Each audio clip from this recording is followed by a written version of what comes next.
이게 뭐야? 아버지가 결혼했다고? 그것도 몰래? 정임의 손이 덜덜 떨렸습니다. 심장이 빠르게 뛰기 시작했어요. 아버지는 어머니가 돌아가신 후 15년 동안 혼자 지내셨는데 갑자기 재혼을 하다니.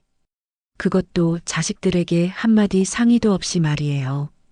정임은 급히 아버지께 전화를 걸었습니다. 신호음이 몇 번 울린 후 아버지의 목소리가 들려왔죠. 정임아, 무슨 일이냐?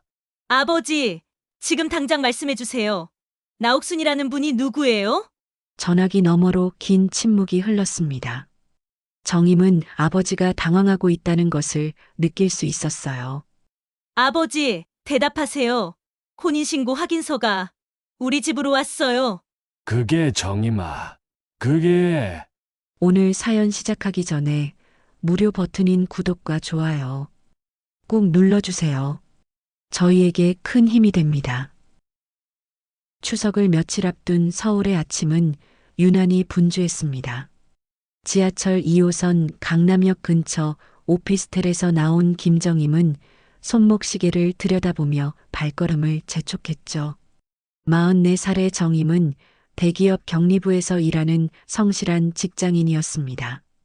어머니를 일찍 여의고 아버지 홀로 계신 고향집이 늘 마음에 걸렸지만 바쁜 일상에 쫓겨 자주 내려가지 못하는 것이 늘 미안했어요.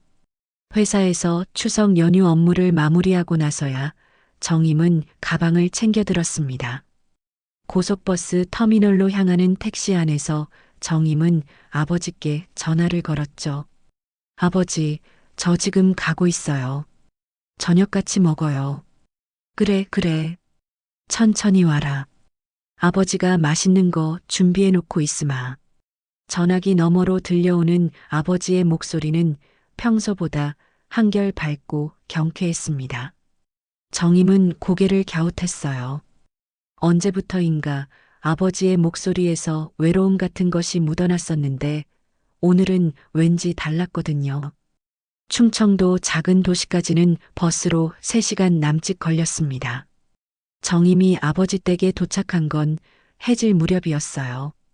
대문을 열고 들어서는데 어라, 마당에 놓인 화분들이 새 것 같았습니다. 빨갛고 노란 국화꽃이 단정하게 심어진 화분들이 현관 앞을 장식하고 있었죠. 아버지 왔어요. 어서 와라, 정임아. 김봉식이 대문 쪽으로 나와 맞았습니다. 76살의 봉식은 은퇴한 지 벌써 10년이 넘었지만 여전히 꼿꼿한 자세를 유지하고 있었어요. 공무원 생활을 오래 한 탓인지 말투도 정중하고 예의 바른 편이었죠. 그런데 오늘 아버지의 얼굴에는 웃음기가 가득했습니다. 아버지, 얼굴이 많이 좋아지셨네요. 뭔 좋은 일이라도 있으셨어요? 그냥 날씨가 좋아서 그런가 보다. 봉식은 딸의 가방을 받아들며 어색하게 웃었습니다. 정임은 아버지를 따라 안방으로 들어갔는데 방 안 곳곳이 평소와 달랐어요. 이불도 새 것 같고 벽에 걸린 달력도 깔끔하게 정리되어 있었죠. 무엇보다 방 안에서 은은한 꽃향기가 났습니다. 아버지, 방에서 이런 향기가 나는 건 처음인데요? 아, 그냥 방향제 하나 사다 놨어. 봉식의 대답은 어딘지 모르게 머뭇거렸습니다. 정임은 마음속으로 의아해했지만 아버지가 자신을 신경 써서 집안을 단장한 것이라고 생각했어요. 저녁 준비를 하러 부엌에 들어간 정임은 깜짝 놀랐습니다. 냉장고 안이 평소와는 완전히 달랐거든요. 신선한 야채들과 고급진 반찬들이 가득 들어 있었죠.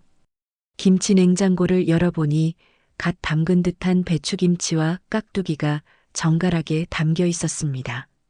아버지, 이 김치 언제 담그셨어요?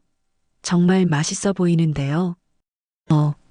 그냥 동네에서 하나 사다 놨어. 봉식의 대답은 또다시 애매했습니다. 정임은 속으로 생각했죠. 아버지가 김치를 사서 드실 분이 아닌데 평생 어머니가 담근 김치만 드시던 분이셨는데 말이에요. 저녁상을 차리는데 더욱 놀라운 일이 기다리고 있었습니다. 동태찌개가 끓고 있는 냄비를 열어보니 국물이 진짜 맛깔스럽게 우러나 있었어요. 정임이 아는 아버지의 요리 솜씨로는 절대 나올 수 없는 맛이었죠. 아버지, 이 동태찌개 정말 맛있는데요. 언제 이렇게 요리를 잘하게 되셨어요? 그냥 텔레비전 보고 따라 해봤어. 아버지의 표정에는 묘한 어색함이 스쳐갔습니다. 정임은 젓가락을 들고 동태찌개를 한 입 떠먹었는데 정말 깊고 진한 맛이 났어요. 무엇보다 어머니가 끓여주시던 그 맛과 비슷했습니다. 아버지, 정말 맛있어요. 어머니 생각이 나네요. 봉식은 정임의 말에 잠시 숟가락을 멈췄습니다. 아내를 그리워하는 표정이 얼굴에 스쳐갔지만 금세 밝은 미소로 바뀌었어요. 많이 먹어라, 정임아. 아버지가 또 해줄게. 식사를 마치고 설거지를 하는데 정임은 싱크대 옆에 놓인 수세미와 세제들을 유심히 봤습니다. 모두 새 것이었고 평소 아버지가 쓰시던 것들과는 브랜드가 달랐어요. 특히 핑크색 고무장갑은 아버지 손에 맞지 않을 정도로 작았죠. 아버지, 이 고무장갑 너무 작은 것 같은데요? 아, 그냥 가게에서 잘못 집어온 모양이야. 봉식은 또다시 머뭇거리며 대답했습니다. 정임의 마음속에는 점점 의문이 쌓여갔어요. 그날 밤 정임은 아버지와 함께 텔레비전을 보며 이런저런 이야기를 나눴습니다. 아버지의 표정은 정말 오랜만에 보는 밝은 모습이었어요. 외로움에 지쳐있던 예전 모습은 온데간데 없었죠. 아버지, 요즘 어떻게 지내세요? 건강은 괜찮으시고요? 아주 좋다, 정임아. 요즘 아버지 기분이 정말 좋아. 그런가요?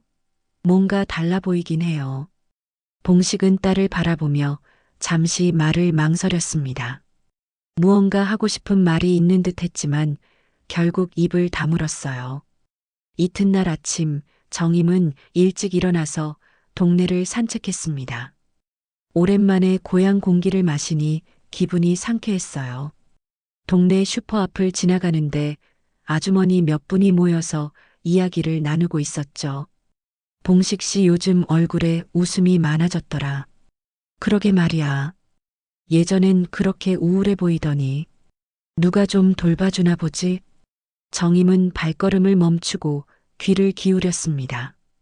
동네 아주머니들이 자신의 아버지에 대해 이야기하고 있었거든요. 요즘 집 앞에 화분도 새로 갖다 놨던데. 그러고 보니 빨래도 깔끔하게 널려 있고.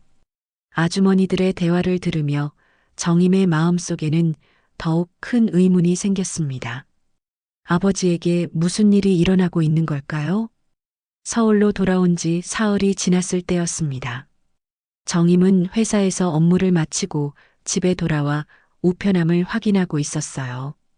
평소처럼 광고 전단지와 공과금 고지서들이 대부분이었는데 그 사이에 낯선 등기 우편 하나가 끼어 있었습니다. 발신인을 보니 충청남도 어느 구청이었어요. 정임은 고개를 갸웃하며 봉투를 뜯었습니다. 안에서 나온 건 공식적인 서류 한 장이었죠. 정임이 그 서류를 펼쳐보는 순간 눈이 휘둥그레졌습니다. 김봉식 마이너스 나옥순 혼인신고 확인서. 정임은 서류를 다시 한번 자세히 들여다봤습니다. 분명히 아버지 이름이 적혀 있었고 혼인신고일은 불과 한 달 전이었어요. 나옥순이라는 이름은 처음 들어보는 이름이었죠. 이게 뭐야? 아버지가 결혼했다고? 그것도 몰래? 정임의 손이 덜덜 떨렸습니다. 심장이 빠르게 뛰기 시작했어요. 아버지는 어머니가 돌아가신 후 15년 동안 혼자 지내셨는데 갑자기 재혼을 하다니. 그것도 자식들에게 한마디 상의도 없이 말이에요. 정임은 급히 아버지께 전화를 걸었습니다. 신호음이 몇 번 울린 후 아버지의 목소리가 들려왔죠. 정임아, 무슨 일이냐? 아버지, 지금 당장 말씀해 주세요. 나옥순이라는 분이 누구예요? 전화기 너머로 긴 침묵이 흘렀습니다. 정임은 아버지가 당황하고 있다는 것을 느낄 수 있었어요. 아버지, 대답하세요. 혼인신고 확인서가 우리 집으로 왔어요. 그게, 정임아, 그게. 봉식의 목소리는 점점 작아졌습니다. 정임은 더 이상 참을 수 없었어요. 아버지, 저 지금 내려가요. 기다리고 계세요. 정임은 전화를 끊고 급히 짐을 챙겼습니다. 평소라면 미리 계획을 세우고 차근차근 준비를 했겠지만 지금은 그럴 여유가 없었어요. 가방에 필요한 것들만 대충 집어넣고 고속버스 터미널로 달려갔죠. 버스 안에서도 정임의 마음은 진정되지 않았습니다. 도대체 나옥순이라는 여자가 누구일까? 어떻게 아버지와 만났을까? 왜 자식들에게는 말씀하지 않으셨을까? 온갖 생각들이 머릿속을 복잡하게 만들었어요. 해가 뉘엿뉘엿 지는 시간에 정임은 아버지 댁에 도착했습니다. 대문을 열고 들어서는데 현관에 여자 신발 한 켤레가 놓여 있었어요. 검은색 운동화였는데 아버지 신발 옆에 나란히 정리되어 있었죠. 아버지 왔어요. 정임이 소리치자 안에서 부산스러운 소리가 들려왔습니다. 그리고 잠시 후 아버지가 나타났는데 뒤에 낯선 여자 한 분이 따라 나왔어요. 정임아, 이분이 나옥순 씨야. 나옥순은 63살 정도로 보이는 여자였습니다. 키는 그리 크지 않았지만 체격이 단단해 보였고 얼굴에는 세월의 흔적이 역력했어요. 무엇보다 눈빛이 날카로웠습니다. 사근사근한 미소를 짓고 있었지만 그 속을 알 수 없는 묘한 분위기가 있었죠. 어머, 정임 씨구나. 아버님한테 많이 들었어요. 나는 나옥순이에요. 옥순은 정임에게 다가와 손을 내밀었습니다. 정임은 어색하게 악수를 받았는데 옥순의 손은 거칠고 힘이 있었어요. 오랫동안 일을 해온 손이라는 것을 한눈에 알 수 있었죠. 안녕하세요. 저는 김정임입니다. 아이고, 그렇게 딱딱하게 말하지 말고. 이제 가족이잖아요. 옥순의 말에 정임은 당황했습니다. 가족이라니 아직 상황 파악도 제대로 하지 못한 상태에서 너무 성급한 것 아닌가 싶었어요. 아버지, 잠깐 따로 이야기 좀 해요. 정임은 아버지의 팔을 이끌고 마당 한쪽으로 갔습니다. 옥수는 태연하게 부엌으로 들어가며 뭔가를 준비하기 시작했어요. 아버지, 도대체 어떻게 된 일이에요? 왜 말씀 안 하셨어요? 봉식은 딸의 눈을 제대로 마주보지 못했습니다. 손을 비비적거리며 머뭇거렸어요. 정임아, 아버지도 외롭지 않냐? 너희들은 바쁘고 연락도 가끔씩만 하고 그렇다고 갑자기 결혼을 하시면 어떡해요? 그것도 우리한테 상의도 없이. 나옥순 씨가 참 좋은 분이야. 아버지 돌봐주고 집안일도 다 해주고. 정임은 아버지의 말을 들으며 복잡한 마음이 들었습니다. 아버지의 외로움은 이해가 갔지만 너무 갑작스러운 일이었어요.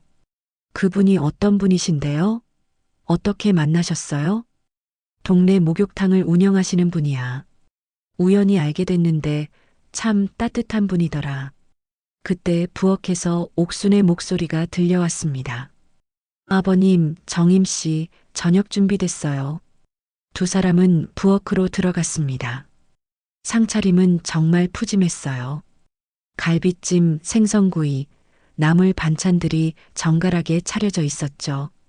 지난번에 먹었던 동태찌개도 끓고 있었습니다. 어머, 이렇게 많이 준비하셨어요? 당연하죠. 우리 정임 씨 오는데 아버님이 얼마나 기다리셨는지 몰라요. 옥수는 능숙하게 밥을 퍼주며 정임을 챙겼습니다. 정임은 그런 옥순을 바라보며 묘한 기분이 들었어요. 분명 친절하게 대해주고 있는데 왠지 어색하고 불편했죠. 정임 씨는 서울에서 뭐 하세요? 회사에 다니고 있어요. 아이고, 그렇구나. 요즘 여자들도 참 대단해. 우리 때는 상상도 못했는데. 옥수는 자연스럽게 대화를 이어갔습니다. 하지만 정임은 계속 불편한 마음이 들었어요. 뭔가 계산적인 느낌이 들었거든요. 식사를 하는 동안 정임은 옥순을 유심히 관찰했습니다. 옥순은 아버지를 정성스럽게 챙기며 반찬을 올려주고 물도 따라드렸어요. 아버지는 그런 옥순을 바라보며 흐뭇해했죠. 아버님, 약 드실 시간이에요. 옥수는 아버지의 약통을 가져와 물과 함께 건넸습니다. 아버지는 고맙다는 표정으로 약을 받아 드셨어요. 정임 씨, 걱정하지 마세요.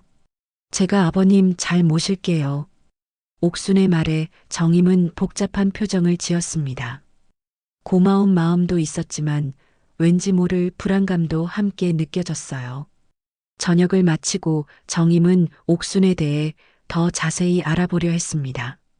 옥순 씨는 가족이 있으세요? 전 혼자 살아요. 목욕탕 운영하면서 근근히 살고 있었는데 아버님 만나서 정말 행복해요. 옥순의 대답은 간단 명료했습니다. 더 이상 자세한 이야기는 하지 않았어요. 그날 밤 정임은 잠이 오지 않았습니다. 아버지의 재혼 소식도 충격적이었지만 옥순이라는 여자에 대한 의문이 계속 들었거든요. 과연 이 여자를 믿어도 될까? 아버지는 정말 행복해지실 수 있을까? 창밖으로 달빛이 스며들고 있었지만 정임의 마음은 여전히 어둠 속에 있었습니다. 다음 날 아침 정임은 일찍 잠에서 깼습니다.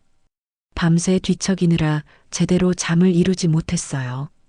부엌에서 들려오는 소리에 정임은 방문을 살짝 열어보았습니다. 옥순이 아침 준비를 하고 있었죠. 마치 수십 년간 이 집의 주인이었던 것처럼 능숙하게 움직이고 있었어요. 아버님, 일어나세요. 아침 준비됐어요. 옥순의 목소리가 다정하게 들려왔습니다. 정임은 세수를 하고 부엌으로 나갔어요. 정임 씨도 일어났네요. 어서 앉아요. 아침 많이 먹어야 해요.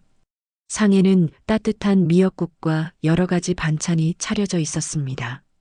정임은 자리에 앉으며 옥순을 바라보았어요. 옥순은 정말 자연스럽게 살림을 챙기고 있었죠. 아버지, 어제 말씀 못다한 거 있잖아요. 정임이 말하자 봉식은 수저를 놓고 딸을 바라보았습니다. 옥순도 두 사람을 번갈아 보며 귀를 기울였어요. 정임아, 아버지가 어제 말했잖아. 나도 외롭고 혼자 사는 게 힘들었어. 그건 이해해요. 하지만 너무 급작스럽잖아요. 우리한테 상의라도 하시지. 그때 옥순이 끼어들었습니다. 정임 씨, 사랑의 나이가 어디 있어요? 아버님도 사람인데 혼자 계시기 외로우셨을 거예요. 옥순의 말에 정임은 당황했습니다. 사랑이라는 말이 나오니 더욱 어색했어요.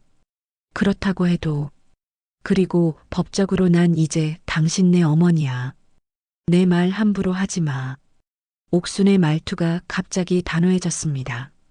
정임은 깜짝 놀랐어요. 방금 전까지 다정하게 말하던 사람이 갑자기 이렇게 변할 수 있다니. 옥순 씨, 그렇게 말씀하시면 뭐가 잘못됐어요? 혼인신고도 했고 법적으로 부부잖아요. 요즘은 노후 돌봄도 계약이야. 나야말로 너희 아버지 돌보는 유일한 사람이야. 옥순의 목소리에는 자신감이 넘쳤습니다. 정임은 말문이 막혔어요. 법적으로는 틀린 말이 아니었거든요. 옥순 씨, 너무 그렇게 말하지 마세요. 봉식이 중간에서 말했지만 옥순은 개의치 않았습니다. 아버님, 사실은 사실이잖아요. 정임 씨도 이해해야 해요. 나이 들면 누군가 돌봐줘야 하는 거예요. 정임은 가슴이 답답했습니다. 옥순의 말에는 분명 일리가 있었지만 뭔가 계산적인 느낌이 들었어요. 그때 현관문이 열렸습니다. 동생 민수가 들어왔어요. 누나 왔네? 아버지한테서 연락받았어. 민수는 40살의 남자였지만 사업 실패 후 아버지에게 의존해서 살고 있었습니다. 정임과는 달리 책임감이 부족한 편이었어요. 민수야, 어서 와라. 이분이 나옥순 씨야. 봉식이 소개하자 옥순은 민수에게 다가가 인사를 했습니다. 민수 씨구나. 아버님한테 많이 들었어요. 안녕하세요. 잘 부탁드려요. 민수는 옥순에게 예의 바르게 인사했습니다. 정임은 민수의 태도를 보며 의외라고 생각했어요. 민수야, 너는 어떻게 생각해? 정임이 민수에게 물었습니다. 뭘? 아버지 결혼 말이야. 민수는 잠시 생각하더니 대답했습니다. 그래도 외로움은 이해해야지. 누나도 바쁘고 나도 자주 못 오잖아. 민수의 말에 정임은 당황했습니다. 동생이 이렇게 쉽게 받아들일 줄 몰랐거든요. 그렇다고 해도 너무 갑작스럽잖아. 갑작스럽긴 하지만 그분이 돌봐드리니까 우리도 편하잖아. 민수의 말에 정임은 충격을 받았습니다. 편하다니 그런 식으로 생각할 문제인가 싶었어요. 민수야, 그게 아니라 누나 현실적으로 생각해봐. 우리가 매일 와서 돌볼 수 있어? 나는 찬성이야. 민수의 태도는 확고했습니다. 옥수는 민수의 말을 들으며 만족스러운 표정을 지었어요. 민수 씨가 참 현실적이네요. 맞아요. 현실적으로 생각해야죠. 정임은 민수와 옥순의 대화를 들으며 외로움을 느꼈습니다.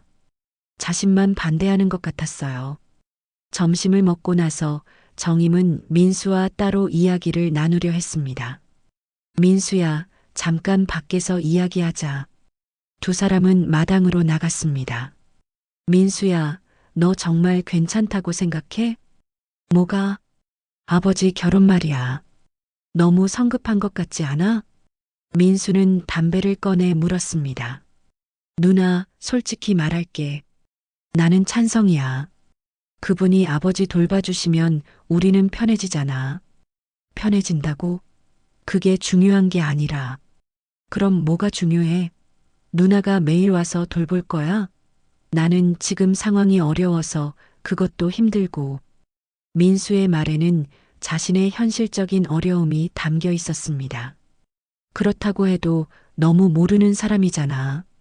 모르는 사람이긴 하지만 아버지가 좋아하시니까 뭐. 민수는 무관심한 듯 말했습니다. 정임은 답답했어요. 그때 집안에서 아버지와 옥순의 대화 소리가 들려왔습니다. 아버님, 민수 씨는 정말 착하네요. 현실을 잘 아시는 것 같아요. 민수가 원래 성격이 좋아. 정임 씨는 좀 까다로우신 것 같은데 이해해요. 딸이니까 아버지가 걱정되겠죠. 옥순의 말을 들으며 정임은 기분이 나빠졌습니다. 자신을 까다롭다고 하다니. 근데 아버님, 정임 씨는 결혼 안 하셨나요? 아직 혼자야. 일에만 매달려서. 아이고, 그러면 안 되는데. 여자도 가정이 있어야죠. 옥순과 아버지의 대화를 들으며 정임은 화가 났습니다. 자신에 대한 이야기를 하고 있었거든요. 민수야, 저 사람 좀 이상하지 않아? 뭐가 이상해? 처음 만났는데 너무 당당하잖아. 그리고 우리 일에 대해서도 이런저런 말하고. 누나가 너무 예민한 거 아냐? 그분도 이제 가족이니까 관심 갖는 거지. 민수는 정임의 말을 대수롭지 않게 여겼습니다.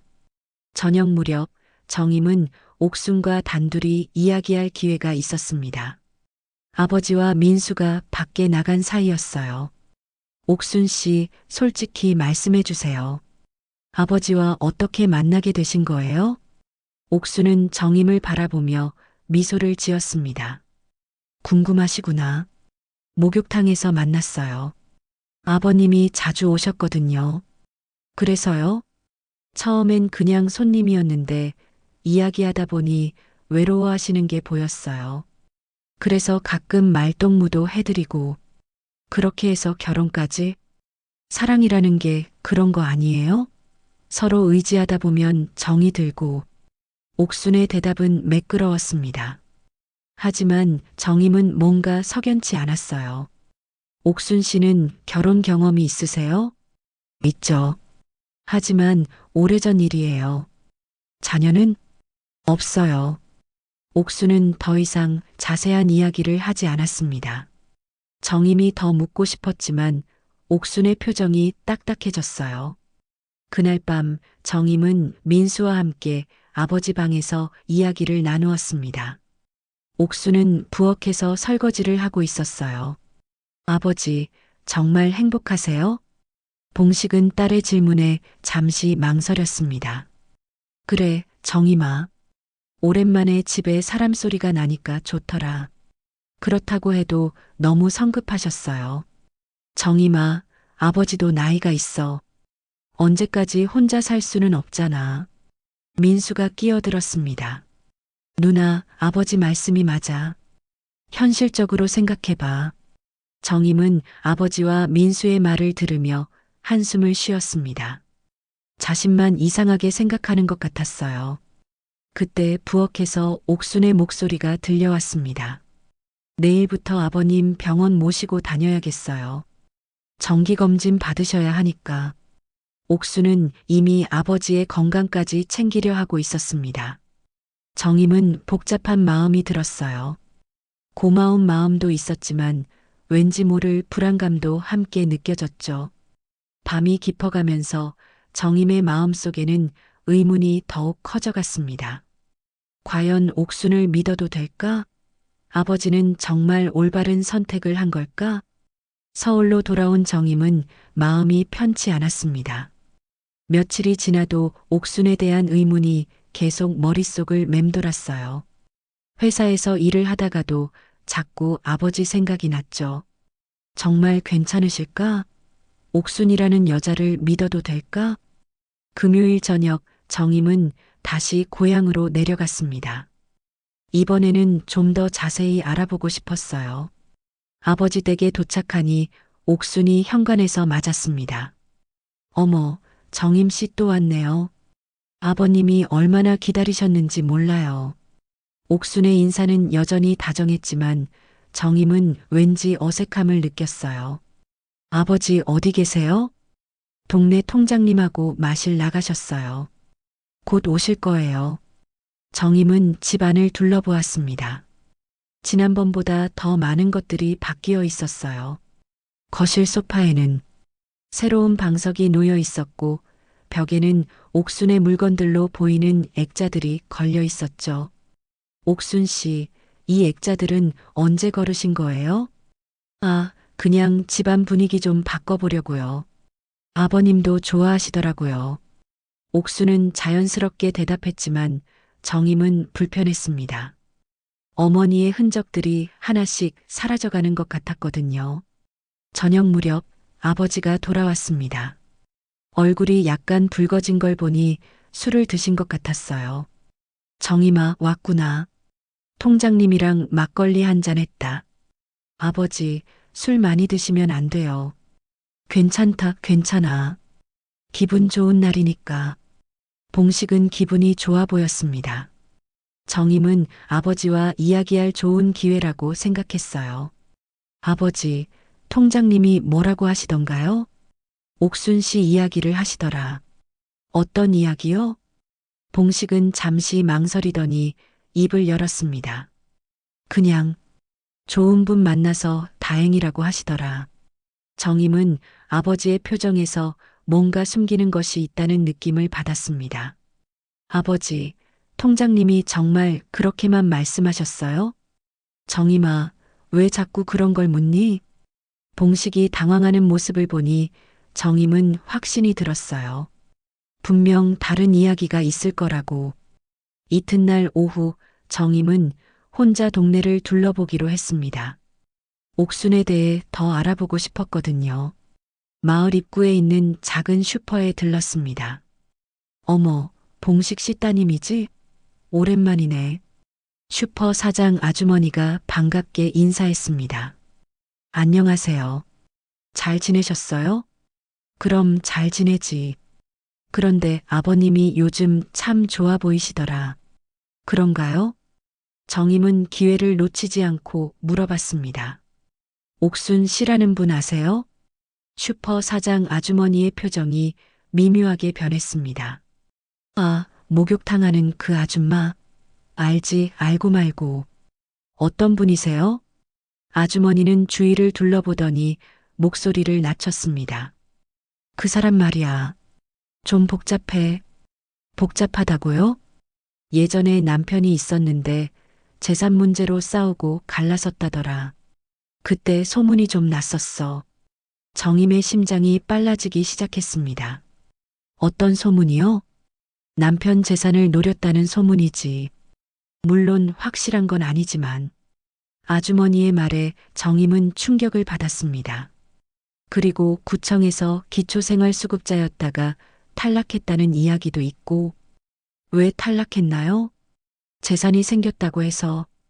어디서 나온 재산인지는 모르겠지만 정임은 더 자세히 알고 싶었지만 아주머니가 손님이 들어와서 대화를 멈춰야 했어요. 슈퍼를 나온 정임은 마을 통장 댁을 찾아갔습니다. 어제 아버지와 술을 마셨다던 바로 그분이었어요. 어머, 정임이구나. 어서 들어와. 통장 아주머니는 정임을 반갑게 맞았습니다.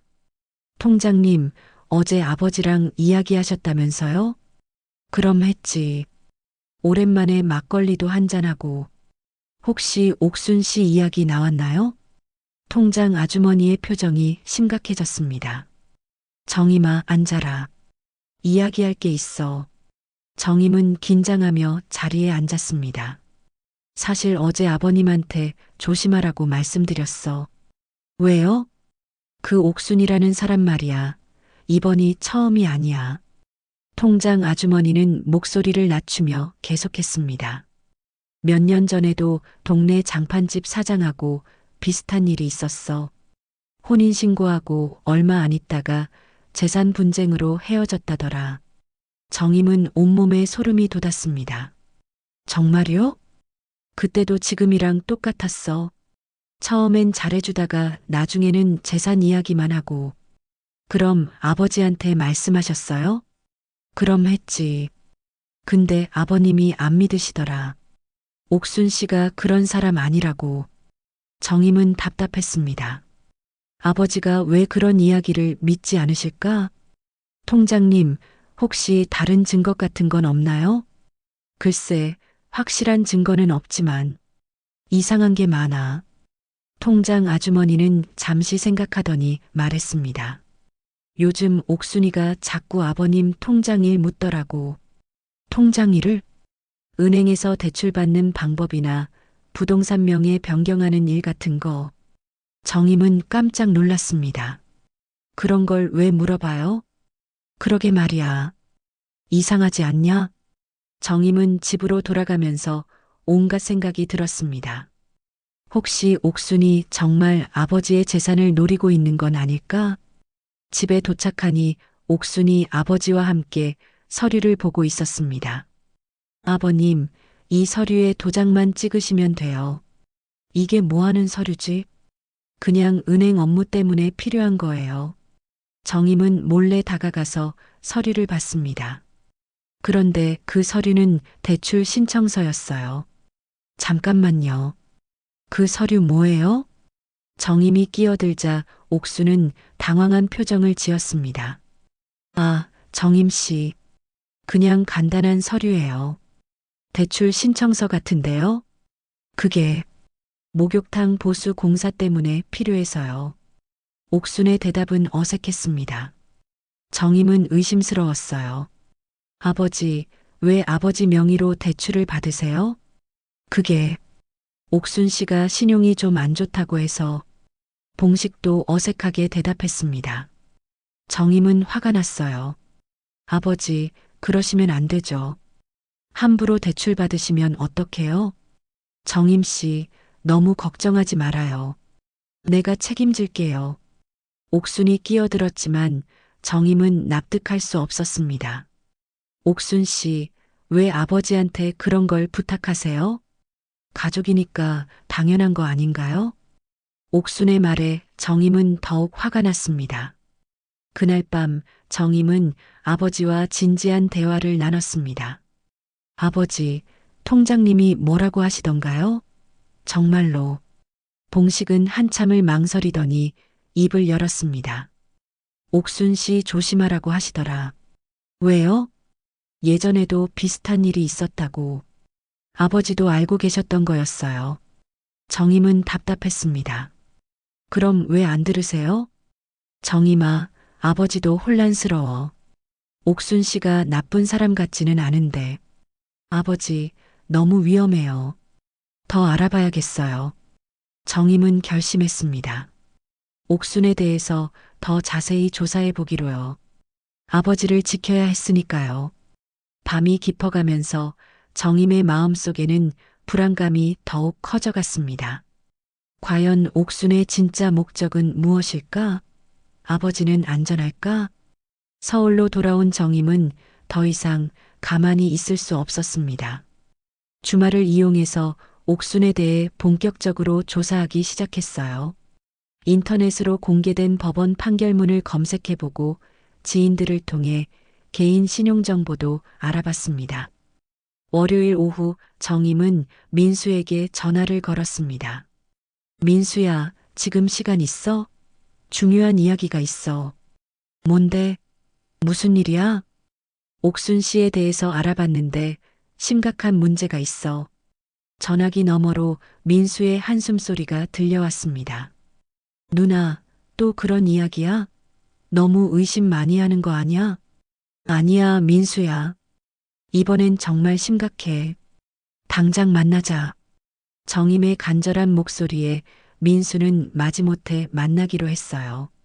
강남역 근처 카페에서 만난 정임은 민수에게 조사 결과를 설명했습니다. 민수야, 옥순 씨가 정말 위험한 사람이야. 무슨 소리야? 예전에 결혼했던 남편과 재산 분쟁으로 법정까지 간 적이 있어. 그리고 기초생활수급자였다가 갑자기 재산이 생겨서 탈락했다고. 민수는 커피를 마시며 대수롭지 않게 반응했습니다. 그래서라니? 민수야, 이게 무슨 뜻인지 몰라. 누나, 그런 건 추측일 뿐이잖아. 확실한 증거가 있어? 정임은 답답했습니다. 민수가 이렇게 무관심할 줄 몰랐거든요. 민수야, 아버지 통장 확인해 봤어? 통장? 왜? 혹시 이상하게 돈이 나간 게 있나 봐야 해. 민수는 고개를 저었습니다. 누나, 그건 너무 심한 거 아니야? 아버지 사생활까지 조사하는 건 좀. 사생활이 아니라 아버지를 보호하는 거야. 정임의 목소리가 높아지자 민수는 짜증스러운 표정을 지었어요. 누나, 솔직히 말할게. 그분이 아버지 돌봐주시니까 나는 찬성이야. 우리도 편하잖아. 민수의 말에 정임은 충격을 받았습니다. 편하다고? 민수야, 너 지금 뭔 소리 하는 거야? 현실적으로 생각해봐, 누나. 우리가 매일 가서 돌볼 수 있어? 나는 지금 사업 정리하느라 바쁘고 누나도 회사 일 때문에 바쁘잖아. 그렇다고 해도. 그리고 솔직히 말하면 아버지도 외로우셨을 거야. 혼자 계시기 힘드셨을 텐데. 민수의 태도는 확고했습니다. 정임은 동생이 이렇게 냉정할 줄 몰랐어요. 민수야, 설마 너. 정임이 말을 멈췄습니다. 갑자기 끔찍한 생각이 들었거든요. 뭐? 혹시 너도 옥순 씨한테서 뭔가 받은 거 있어? 민수의 얼굴이 순간 굳어졌습니다. 무슨 소리야? 민수야, 정직하게 말해. 옥순 씨가 너한테 뭔가 제안한 거 없어? 민수는 잠시 망설이더니 고개를 돌렸습니다. 누나, 그냥 집에 가자. 이런 이야기 하기 싫어. 민수의 반응을 보니 정임은 확신이 들었어요. 분명 뭔가 있을 거라고. 그날 저녁 정임은 혼자 고향으로 내려갔습니다. 이번에는 확실한 증거를 찾아야 했어요. 아버지 댁에 도착하니 옥순이 혼자 있었습니다. 정임 씨, 혼자 왔네요? 아버님은 병원에 가셨어요. 병원에요? 무슨 일이세요? 정기검진 받으러 가셨어요. 제가 모시고 갔는데 좀 오래 걸릴 것 같아서 먼저 와 있어요. 정임은 이 기회를 놓치지 않기로 했습니다. 옥순 씨, 솔직하게 이야기해봐요. 뭐요? 아버지한테서 뭘 원하시는 거예요? 옥순의 표정이 순간 차가워졌습니다. 무슨 뜻인지 모르겠어요. 예전에 다른 남자와도 이런 식으로 하셨다면서요? 옥순은 정임을 노려보며 입을 열었습니다. 정임 씨, 누구한테서 그런 이야기 들었어요? 그게 중요한 게 아니죠. 사실이냐고 묻는 거예요. 사실이 아니에요. 누가 그런 헛소문을 퍼뜨리는지 모르겠네요. 옥수는 부인했지만 정임은 믿지 않았어요. 그럼 왜 아버지 명의로 대출받으려고 하세요? 그건 정말 목욕탕 때문이에요. 거짓말하지 마세요. 목욕탕은 핑계고 다른 목적이 있는 거죠? 옥순의 얼굴이 점점 딱딱해졌습니다. 정임 씨, 선 넘지 말아요. 나는 아버님의 아내예요. 법적으로만 그렇죠. 진짜 사랑해서 결혼한 게 아니잖아요. 그때 옥순이 갑자기 일어섰습니다. 정임 씨, 각오하세요. 뭐라고요? 나도 가만히 있지 않을 거예요. 계속 방해한다면. 옥순의 목소리에는 위협적인 느낌이 있었습니다. 정임은 소름이 돋았어요. 위협하시는 거예요? 위협이 아니라 경고예요. 아버님은 내 편이에요. 당신이 아무리 방해해도 소용없어요.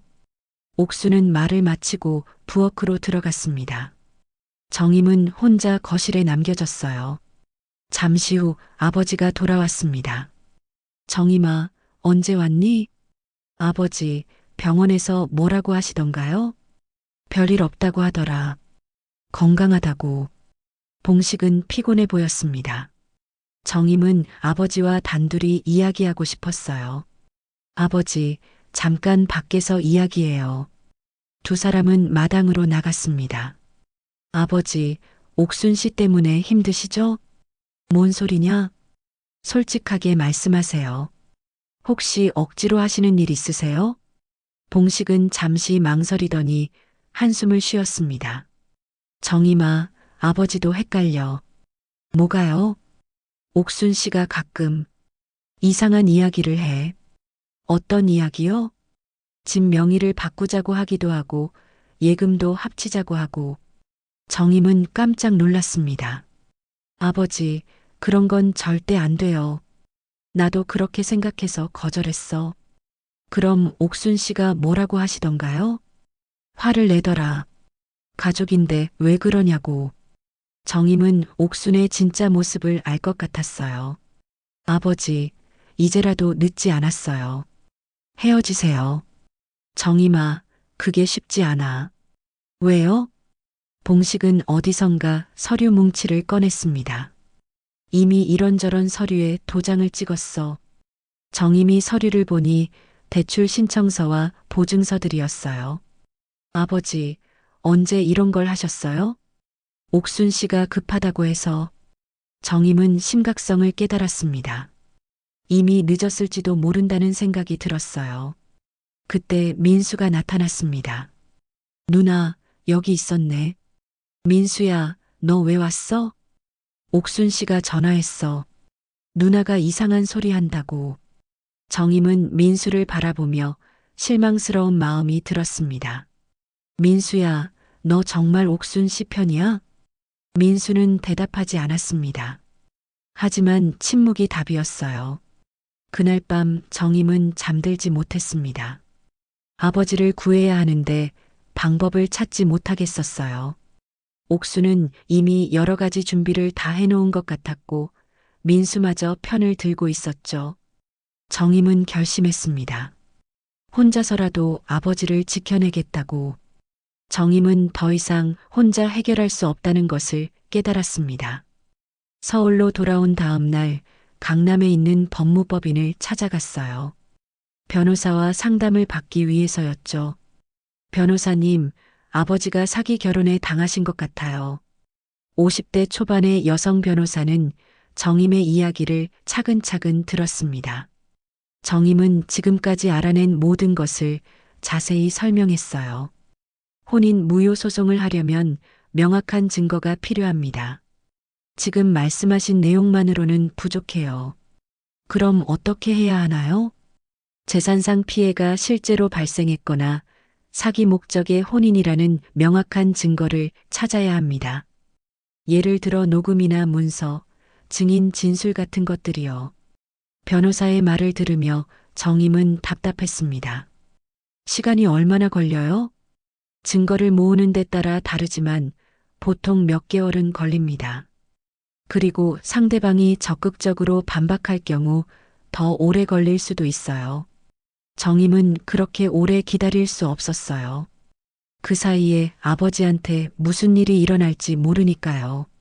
급한 조치를 취할 방법은 없나요? 우선 아버님께 직접 혼인 무효 소송에 동의하시도록 설득하는 게 중요합니다. 그리고 추가적인 재산 피해를 막기 위해 통장 거래를 중단하시도록 하세요. 변호사는 정임에게 몇 가지 조언을 더 해줬습니다. 그리고 가능하다면 상대방과의 대화를 녹음해 두세요. 나중에 증거로 사용할 수 있거든요. 정임은 변호사 사무실을 나오며 마음이 무거웠습니다. 아버지를 설득하는 게 가장 어려운 일이라는 것을 알고 있었거든요. 그날 저녁 정임은 다시 고향으로 내려갔습니다. 이번에는 휴대폰 녹음 기능을 준비해 두고요. 아버지와 진지한 대화를 나눠야 했어요. 아버지 댁에 도착하니 집안이 조용했습니다. 현관문이 열려 있어서 들어가 봤는데 부엌에서 이상한 소리가 들려왔어요. 아버님, 이 도장만 찍으시면 돼요. 정말 간단한 절차예요. 옥순의 목소리였습니다. 정임은 조심스럽게 휴대폰 녹음을 시작하고 몰래 부엌 쪽으로 다가갔어요. 이게 뭐하는 서류지? 글씨가 작아서 잘 안 보이네. 부동산 명의 이전 서류예요. 세금 절약하려면 미리 해두는 게 좋대요. 법무사님이 그러시더라고요. 정임은 깜짝 놀랐습니다. 부동산 명의 이전이라니. 이건 정말 심각한 일이었어요. 옥순 씨, 그런 중요한 일을 왜 갑자기? 아버님, 법무사님이 오늘 안에 처리하라고 하셨어요. 내일이면 세금이 더 많이 나온다고 하시더라고요. 그때 옆에서 민수의 목소리가 들려왔습니다. 아버지, 그냥 하시죠. 어차피 나중에 할 일이잖아요. 미리 해두시는 게 좋을 것 같은데요. 정임은 충격을 받았습니다. 민수가 그 자리에 있었다니. 그것도 옥순을 적극적으로 도와주고 있었어요. 하지만 정임이한테 상의도 안 하고. 아버님, 정임 씨는 너무 까다로우세요. 뭐든지 반대부터 하니까 말씀드리면 복잡해져요. 옥순의 말에 정임은 화가 났습니다. 자신을 까다롭다고 하다니. 민수야, 너 지금 뭐 하는 거야? 정임이 부엌으로 들어가자 세 사람이 놀란 표정을 지었어요. 누나, 언제 왔어? 내가 언제 온 게 중요한 게 아니라 너희들이 지금 뭐 하고 있는 거냐고. 정임은 테이블 위에 서류를 집어들었습니다. 정말로 부동산 명의 이전 서류였어요. 아버지의 집과 땅을 옥순 명의로 넘기는 내용이었죠. 아버지, 이런 서류에 함부로 도장 찍으시면 안 돼요. 정임아, 옥순 씨가 세금 절약된다고 해서. 아버지, 속으시는 거예요. 이건 집을 완전히 넘겨주는 서류예요. 옥순이 당당하게 끼어들었습니다. 정임 씨, 너무 민감하게 반응하지 말아요. 부부 사이에 당연한 일이잖아요. 법적으로 저는 아버님의 배우자예요. 당연한 일이라고요? 겨우 몇 달 사이에 집까지 넘겨받으시려고 하는 게 당연하다고요? 민수가 누나를 말렸습니다. 누나, 너무 흥분하지 마. 가족끼리 뭐가 문제야? 어차피 우리가 상속받을 것도 아니고. 민수야, 너 지금 무슨 소리 하는 거야?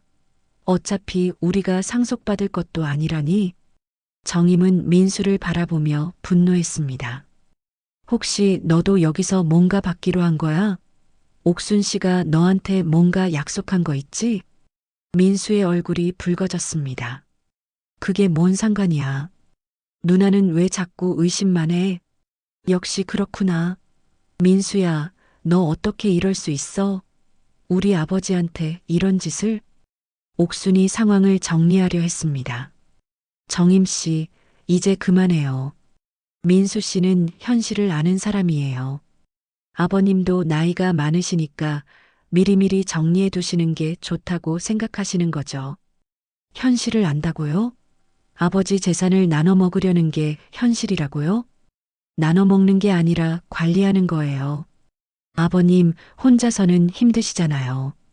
그때 봉식이 테이블을 탁 치며 일어났습니다. 다들 그만해. 내가 뭘 하든 내 마음 아니냐. 아버지의 큰 소리에 모든 사람이 조용해졌어요. 아버지, 정임아, 너는 왜 자꾸 옥순 씨를 나쁘게만 보냐? 옥순 씨가 얼마나 나를 잘 돌봐주는데. 아버지, 제가 나쁘게 보는 게 아니라 진짜 위험한 사람이에요. 정임은 가방에서 조사한 자료들을 꺼냈습니다. 아버지, 이것 좀 보세요. 옥순 씨가 예전에 어떤 일을 했는지 다 조사해 봤어요. 봉식은 서류들을 받아들었습니다. 옥순의 전 남편과의 재산 분쟁 판결문, 기초생활수급자 탈락 통지서, 다른 남성들과의 혼인 신고 이력 등이 들어 있었어요. 이게 뭐냐?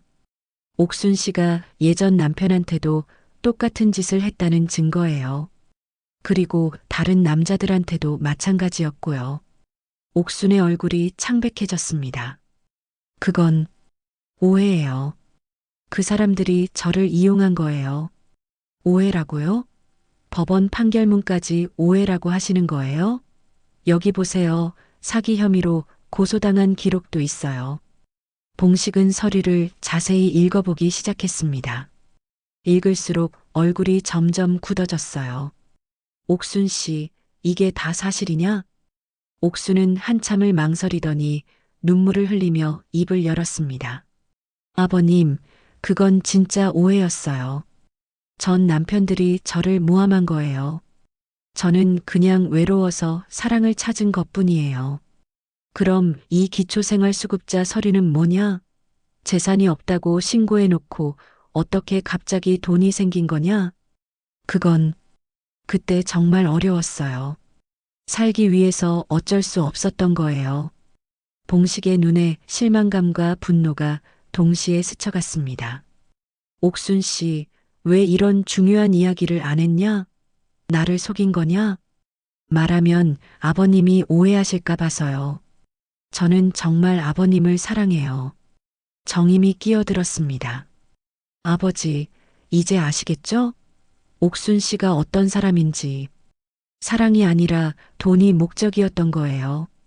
그때 민수가 여전히 옥순을 두둔했습니다. 누나, 그렇다고 해도 과거 일이잖아. 지금은 달라질 수도 있고, 사람은 변할 수 있어. 민수야, 너 진짜 끝까지 이럴 거야? 너도 공범이야, 공범. 누나야말로 너무 편견을 갖고 있는 거 아니야? 그리고 나는 아무것도 안 했어. 정임은 민수에게 실망했습니다. 동생이 이렇게까지 변할 줄 몰랐어요. 봉식은 서류를 다시 한번 훑어보더니 깊은 한숨을 쉬었습니다. 손이 떨리고 있었어요. 옥순 씨, 정말 실망이야. 내가 이렇게 바보였나? 아버님, 제발 오해하지 말아요. 전 정말 아버님을 사랑해요. 과거는 과거예요. 사랑이라고? 그럼 왜 만나자마자 내 재산부터 노린 거냐? 사랑하는 사람한테 이런 짓을 하냐? 봉식의 목소리에는 깊은 배신감과 분노가 섞여 있었습니다. 옥수는 더 이상 변명할 말이 없었습니다. 그제야 진짜 모습을 드러내며 차갑게 말했어요. 좋아요. 그럼 이혼하시죠. 하지만 법적으로 제가 받을 건 다 받을 거예요. 옥순의 차가운 말에 집안 분위기는 얼어붙었습니다. 봉식은 그동안 자신이 얼마나 순진했는지 깨달았어요. 정임은 아버지의 어깨에 손을 올리고 위로했습니다. 아버지, 늦지 않았어요. 지금이라도 정리하면 돼요. 정임아, 아버지가 정말 바보였구나. 너희 엄마가 있었을 때는 이런 걱정 없이 살았는데. 봉식의 목소리는 떨리고 있었습니다. 15년간 혼자 지내면서 느꼈던 외로움이 판단력을 흐렸던 거예요. 옥수는 정임의 증거들을 보고 나서 완전히 태도가 바뀌었습니다. 좋아요, 김봉식 씨. 혼인 무효 소송하시려면 하세요. 하지만 저도 가만히 있지 않을 거예요. 뭔 소리야? 법적으로 저는 아직 아버님의 배우자예요. 그동안 돌봐드린 대가와 위자료는 받아야겠어요. 옥순의 말에 정임은 화가 났습니다. 돌봐드린 대가라니 며칠 밥 해준 게 전부잖아요. 며칠이라고요? 저는 한 달 넘게 정성껏 모셨어요. 그리고 법적으로는 제 권리가 있다고요. 이튿날 정임은 아버지와 함께 변호사 사무실을 찾아갔습니다. 봉식은 마침내 혼인 무효 소송을 결심했어요. 혼인 무효 소송을 하려고 합니다. 변호사는 정임이 준비한 자료들을 꼼꼼히 검토했습니다. 증거가 상당히 많네요. 상대방의 사기 목적 혼인을 입증하기에 충분할 것 같습니다. 특히 과거 전력과 재산 이전 시도 기록이 결정적이에요. 얼마나 걸릴까요? 상대방이 적극적으로 맞대응한다면 빠르면 2달 늦어도 3달 안에는 결과가 나올 겁니다. 다만 상대방도 변호사를 선임할 가능성이 높아요. 변호사의 예상대로 옥순도 맞대응에 나섰습니다. 옥순은 경력이 오래된 변호사를 선임했고 적극적으로 반박 자료를 준비했어요. 소송 준비 과정에서 정임은 더 많은 증거들을 수집했습니다. 옥순의 목욕탕 운영 실태, 이전 결혼들에서의 재산 분쟁 세부 내용, 그리고 동네 주민들의 상세한 증언까지 모았어요. 아버지, 힘드시겠지만 끝까지 버텨야 해요. 알겠다, 정임아. 이제 와서 물러설 수는 없지. 첫 번째 법정 출석 날 정임은 아버지와 함께 법원에 갔습니다. 옥순도 자신의 변호사와 함께 나타났어요. 그런데 놀랍게도 민수도 옥순 쪽에 증인으로 나타났습니다. 민수야, 너 뭐 하는 거야? 정임은 믿을 수 없다는 표정으로 동생을 바라봤습니다. 누나, 미안해. 하지만 나는 사실대로 말할 거야. 내가 본 것만. 민수의 말에 정임은 충격을 받았습니다. 동생이 끝까지 옥순 편을 들 줄 몰랐거든요. 법정에서 옥순은 눈물을 흘리며 자신의 입장을 호소했습니다. 판사님, 저는 정말 봉식 씨를 진심으로 사랑했습니다. 혼자 계시는 외로운 분을 돌봐드리고 싶었을 뿐이에요. 과거의 일들은 모두 오해에서 비롯된 거예요. 옥순의 연기는 상당히 설득력이 있었습니다. 법정 한쪽에서는 동정하는 시선들도 보였어요. 옥순의 변호사도 준비를 철저히 해왔습니다.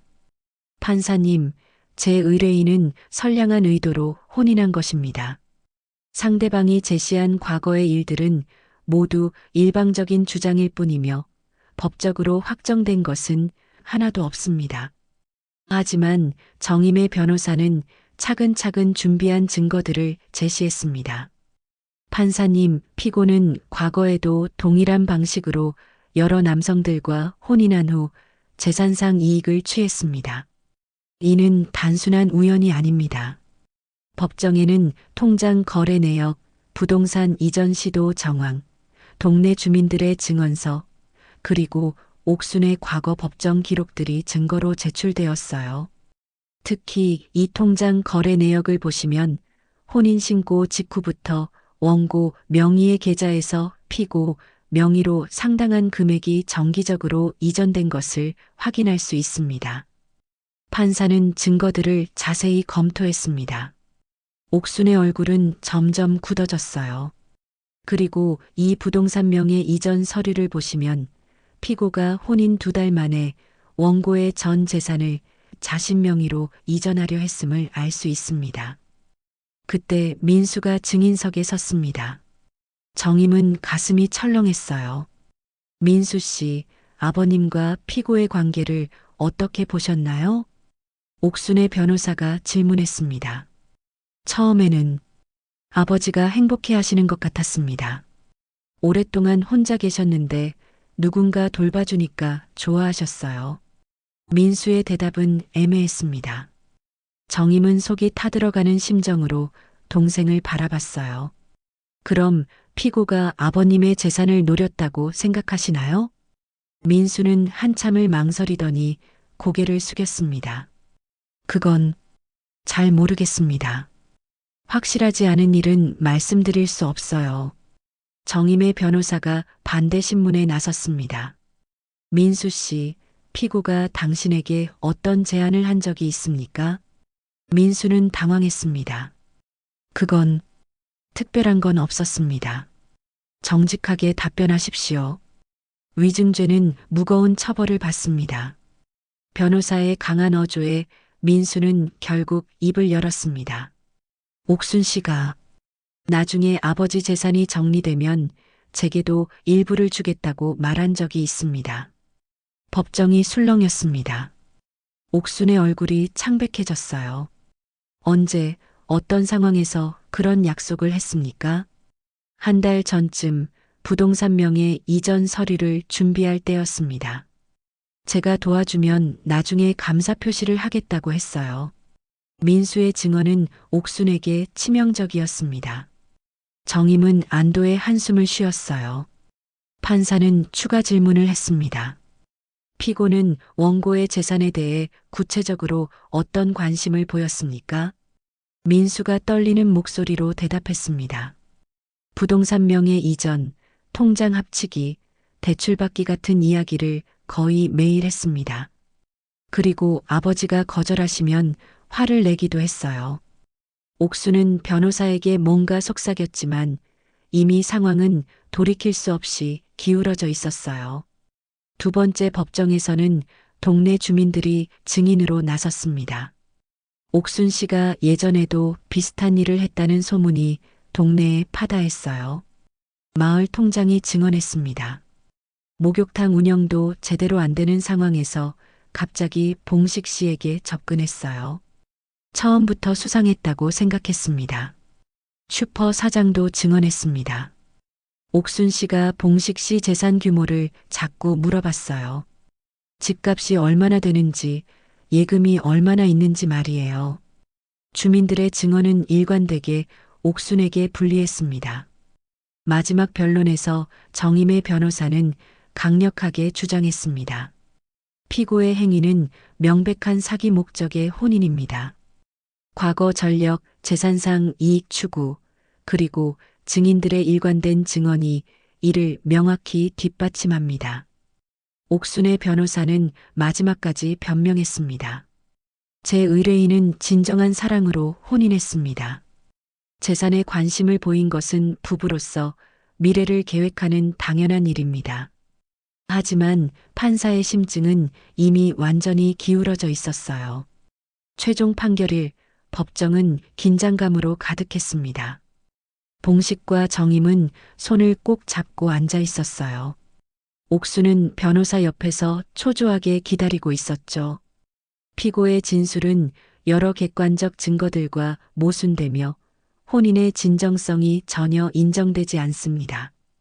판사의 목소리가 법정에 엄숙하게 울려 퍼졌습니다. 특히 혼인 직후부터 원고의 재산에 대한 지속적이고 체계적인 관심과 실제 이전 시도, 그리고 과거의 유사한 행위 패턴을 종합적으로 볼 때 이는 명백히 사기 목적의 혼인으로 판단됩니다. 옥순의 어깨가 크게 떨렸습니다. 따라서 본 법원은 김봉식과 나옥순 간의 혼인에 대해 무효를 선고합니다. 법정에서 고개 숙인 옥순은 퇴장하면서 민수에게 의미심장한 눈빛을 보냈습니다. 그 눈빛에는 배신감과 위협이 동시에 담겨 있었어요. 법원을 나서며 봉식은 한동안 말이 없었습니다. 정임은 아버지의 어깨를 살그머니 감싸며 걸었어요. 늦가을 바람이 차가웠지만 두 사람의 마음은 한결 가벼워져 있었습니다. 아버지, 이제 정말 끝났어요. 정임아, 고맙다. 내가 아니었으면 큰일 날 뻔했어. 봉식의 목소리에는 안도감과 함께 깊은 후회가 묻어 있었습니다. 집으로 돌아온 첫날 밤, 아버지는 대청소를 시작했습니다. 옥순이 가져온 물건들을 하나씩 정리하면서 말이에요. 이제야 정신이 든다, 정임아. 봉식은 옥순이 걸어놓았던 액자들을 떼어내며 말했습니다. 아버지, 천천히 하세요. 급할 거 없어요. 아니다. 빨리 치워야겠어. 이런 것들 보고 있으니까 속이 답답해. 정임은 아버지를 도와 옥순의 흔적들을 지웠습니다. 새로 산 화분들, 바뀐 커튼, 낯선 그릇들까지 모두 정리했어요. 대신 창고에서 어머니가 쓰시던 물건들을 꺼내왔습니다. 이 찻잔 엄마가 좋아하시던 거죠? 그래, 내 엄마가 명절 때마다 꺼내서 쓰시던 거야. 봉식은 아내의 찻잔을 어루만지며 눈시울을 붉혔습니다. 아버지, 엄마 사진도 다시 걸어요. 정임은 어머니의 영정사진을 거실 중앙에 걸었습니다. 고운 한복을 입은 어머니의 미소가 집안을 따뜻하게 만들었어요. 너희 엄마가 있었을 땐 난 참 편했지. 그게 사랑인 줄도 몰랐는데. 봉식은 아내 사진을 바라보며 중얼거렸습니다. 사랑받는다는 게 이런 거구나. 뭔가 달라고 하지도 않고 그냥 곁에 있어주는 것. 정임은 아버지의 말을 들으며 가슴이 뜨거워졌습니다. 며칠 후 민수에 대한 소식이 들려왔습니다. 경찰서에서 연락이 온 거예요.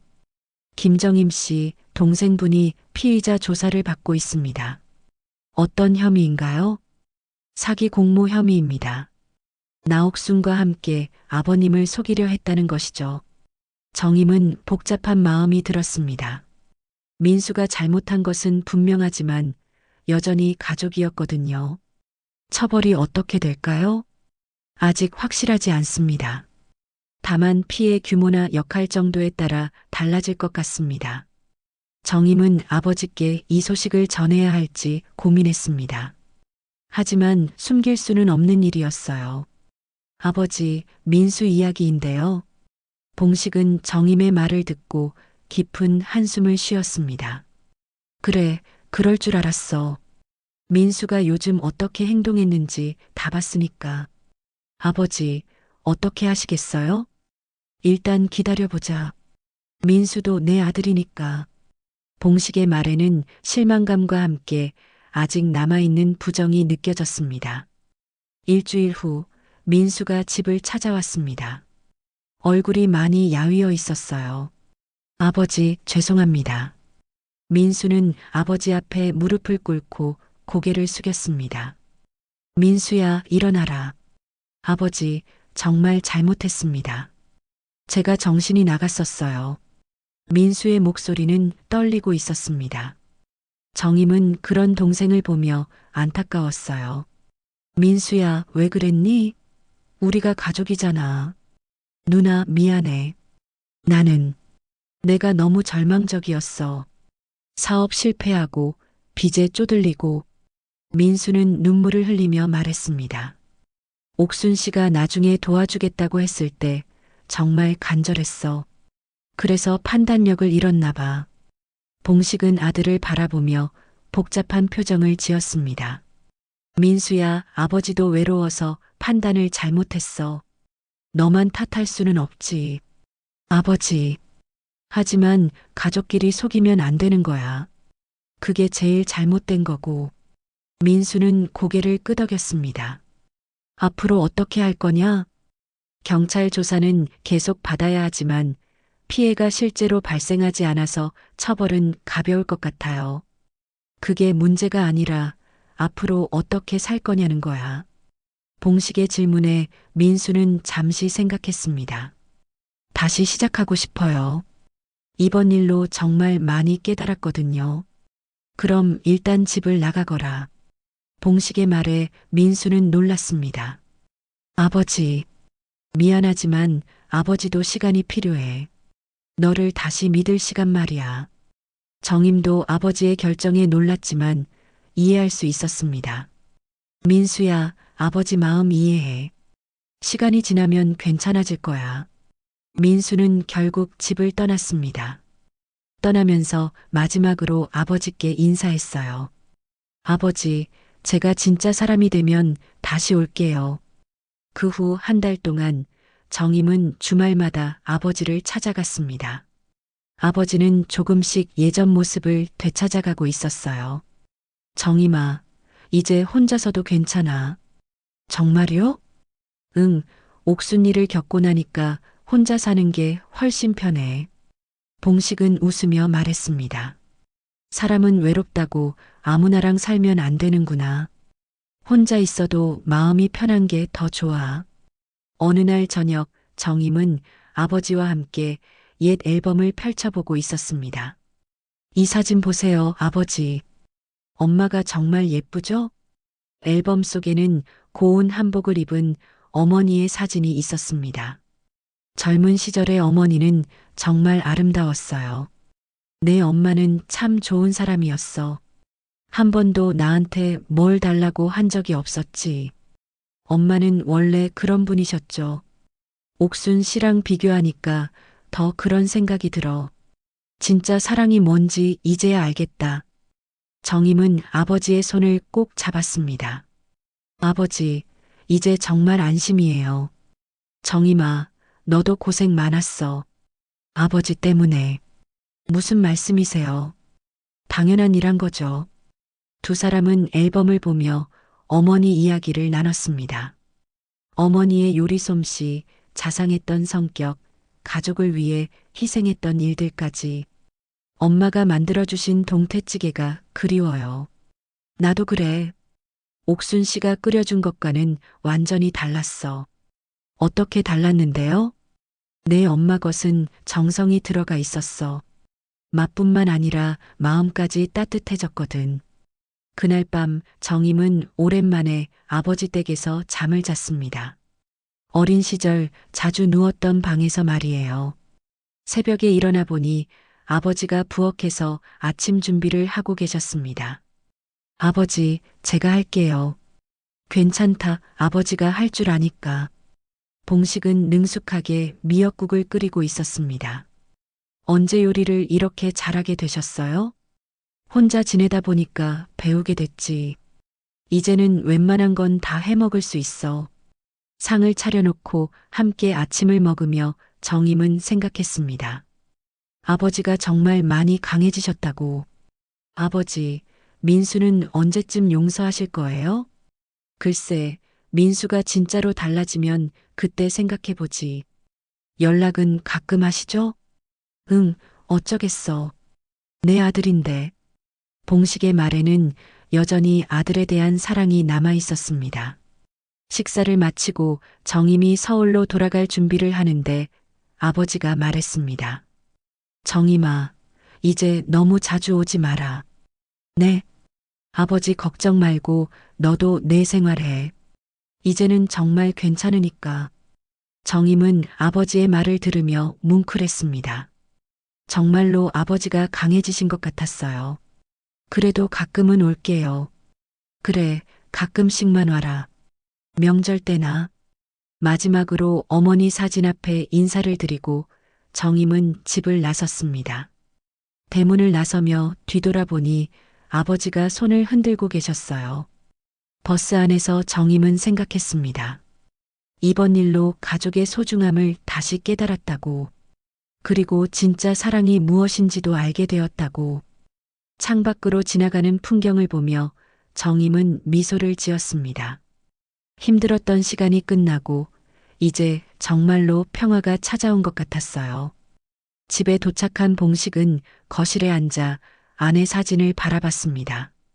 여보, 이제야 정신 차렸어. 미안해. 사진 속 아내는 여전히 따뜻하게 웃고 있었습니다. 끝까지 시청해 주셔서 감사합니다. 저희 이야기가 작은 위로가 되었길 바랍니다. 건강한 하루 보내시고 다음에도 좋은 이야기로 찾아뵙겠습니다. 구독과 좋아요는 큰 힘이 됩니다.